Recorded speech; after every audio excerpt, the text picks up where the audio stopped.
Welcome. We are here at Kreate Hub in the Bronx. We will present to you a live art competition.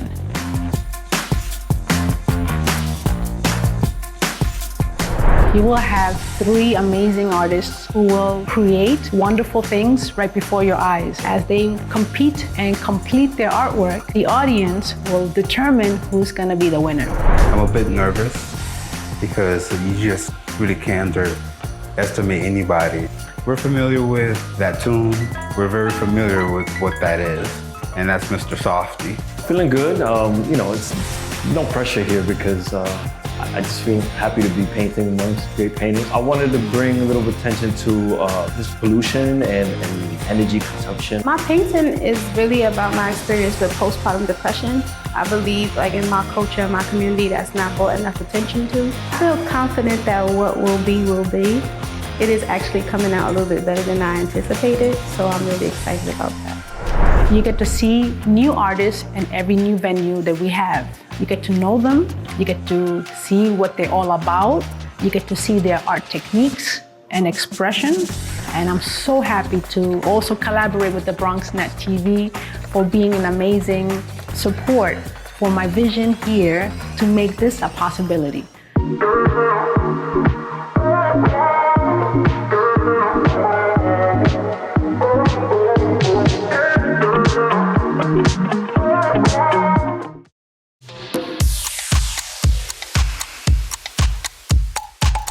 My name is Alexander Reynoso, and I really don't have a style. I'm discovering different styles and techniques, so each day I'm learning something new. I've experienced live art before in the past. I've met many great artists. I've learned a lot from others just by standing amongst them. It's always a learning experience. I've done several art shows before. I get to meet some new people, some outstanding artists. And have you worked with Mark Felicia before? Oh, several times, yes. We've done many shows together. We've done fundraisers. We've painted in parks, places. When I was little, it was always my way of communicating with other people because I was bilingual, and communicating with people was very difficult. So art is my first language. In kindergarten, my mom went to parent meeting, and the teacher explained to my mom that I was going to be an artist. And my mom asked, how could you tell such an early stage?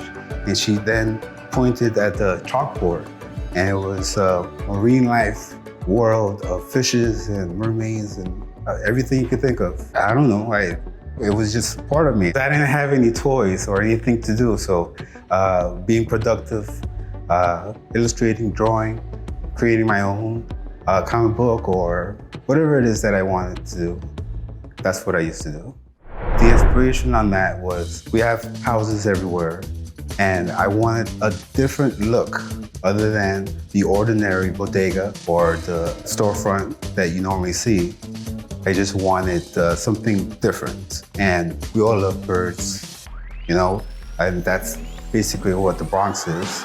It's just filled with parks and beauty. So I just wanted to implement that in the painting along with what we normally see in our neighborhoods. My style may change a little bit today because I want to do it a little faster. So my technique will be probably different. So it all depends on what I'm doing today. Considering that I know who I'm competing with, I have to change my game a little bit. What I'm going to paint today, if I explain too much, I feel that it'll just take away everything that you thought about, everything you felt, and all that is just blown away. So I'm just gonna say ice cream. I suggest that whatever it is that you love doing, pursue that. There's many jobs out there willing to pay you for those things that you love to do. When you go and you do this job that pays you so well, don't look at it like a job, Look at it as you go into some activity center and you're getting paid for it. Find something that you love doing, and I guess you never have to work a day in your life. My handle is Alexander Reynoso Art, Instagram, Facebook, basically everywhere, including alexreynosoart.com. My name is Charlie Ella. I've been an artist pretty much all my life since I was a kid. I was inspired by my godbrother who sort of took me under his wing when I was a kid. He's a working artist and a filmmaker, and I've always tried to follow in his footsteps. I used to come over to my grandmother's house and we used to sit at the kitchen table and, he just mentor me and just push me along, and one thing led to the other, and well, we're here now. Impressionism, surrealism. I like to pull from different art styles or techniques. It's kind of like it's like a mosh posh of different techniques, but I would say that I lean towards a lot of impressionism because of live art and it's quick strokes and quick marks. I think that an artist should really stick with whatever resonates with them. It's okay. We have a vast vocabulary with lots of words. We can use different ways of expressing ourselves. I don't think that an artist should necessarily limit themselves to one style. I think that artists should always experiment, always think outside the box, and to limit yourself to just one style is sort of like just reading the same page over and over again. At the end of it, you probably get really good at reading that page and memorize it, and you probably recite it backwards, but that gets kind of boring. I haven't done many live art competitions per se, but I've painted live art. I've started painting professionally through the avenue of live art. So I've painted in front of people a lot in the last 10 years. Matter of fact, even in this room here, I think a couple years ago. I know that the theme was cultural issues or societal issues in the Bronx or in New York, and I've always been concerned with the homelessness really in New York. And not just in the Bronx, all over New York. It's really disheartening. And so I painted a homeless man on the subway. Actually, the reference was this very, very, very well-dressed man that I saw just laying across the sidewalk, and I couldn't believe that he was later, because he was so well dressed, and snapped a picture of him. And I just had it in my camera roll, and I knew that at one time or another, I'd make use of it. Well, the cool thing about art is that once it leaves, for instance, my hands, the interpretation no longer belongs to me, it belongs to the viewer. And so, like, it's my job, right, to do work that's honest. It's the viewer's job to find the work that resonates with them, right? And in that resonance, right? Be inspired in whatever way. So I think that life imitates art, art imitates life, and I think that whenever you feel that inspiration or that moving or that calling, that's okay. And it doesn't matter that you can draw a straight. I can't draw a straight line. It's just getting it out. Right? It's innate and within human nature to want to express ourselves artistically. We know this historically, right? All the way from the caveman painting. It's gonna be a different concept, but within the confines of the theme. And yeah, I probably change up my approach just a bit because the stakes are high. We're in the lightning round. When I was real young, I was really inspired by comic books. And then a little later, there's this painter called Alex Ross, who's he's a comic book artist, but he paints realism, and he actually paints. It's not the usual process of comic book making. That his realism and his technique, his approach to art, really inspired me a lot to work like within the realms of like realism and figures and things like that. There's an artist called Charlie Palmer who's very, very, very talented. Frank Morrison. These are just contemporary artists now. Alex Reynoso, Martelicia Matarrita. Very inspiring. Kerry James Marshall. And the list is long. But when I was first kind of starting live art and studying art history, I really leaned a lot towards Claude Monet because of just the plein air and the live art aspect of plein air art. I was really inspired by that. At Elo Burns, ELOBURNZ, and my website is elevatedmedia.com. I would say don't hesitate. I would say pour yourself, and you lose nothing. Matter of fact, you have everything to gain in just finding an expressive form of just letting it out. Happiness, sadness, anger, disappointment, enthusiasm. Let it out. We're all artists, and no matter what, there's gonna be one way or another that we do express ourselves. It's always best to sort of be intentional about it, right? And not let things go on autopilot, right? So then we can create sort of the existence that we want, the quality of life that we most resonate with. My name is Jasmine Eli Washington, but my art pseudonym is Jasmine Plus.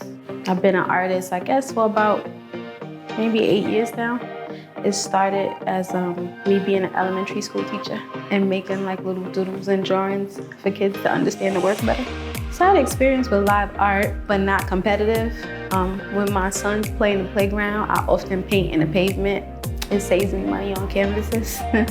Competitive-wise though, it's really fun, it's challenging, and I like it.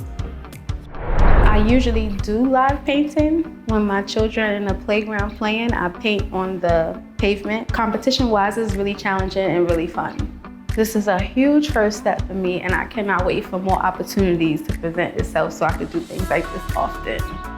So I kind of consider myself somewhat of a Black culture preserver. It was inspired by Juneteenth. I used the RBG, the Black national colors, the flag for the background, and painted a little girl with textured hair. I'm gonna try to stick to the Black culture preservation aspect of it, like Black theme, but I am gonna try to do something a little different. So you can find more about me as an artist and educator if you Google Jasmine Eli Washington and search CCNY Art Ed Department. If you want to know more about my personal art, you can visit Instagram is JASMIN_PLUS. Just never lose your imagination. Try not to quit. Do what you like.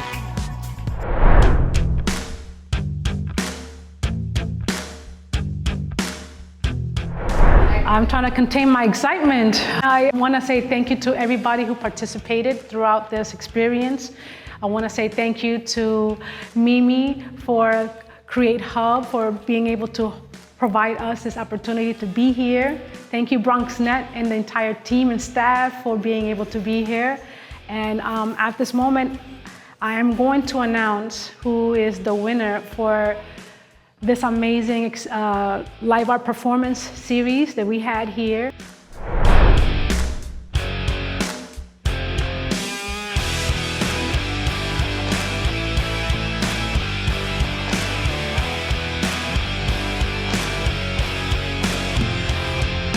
Today's winner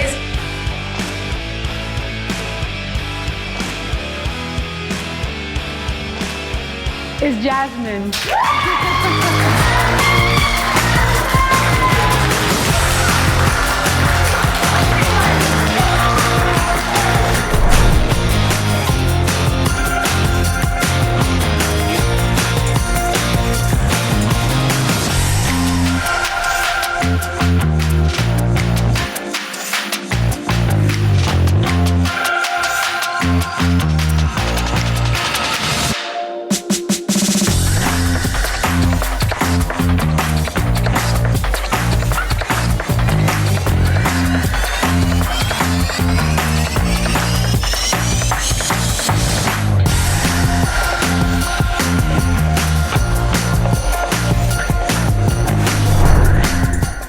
Thank you everyone for watching. Thank you for everyone supporting, because this is an extraordinary feeling to be able to be present and share.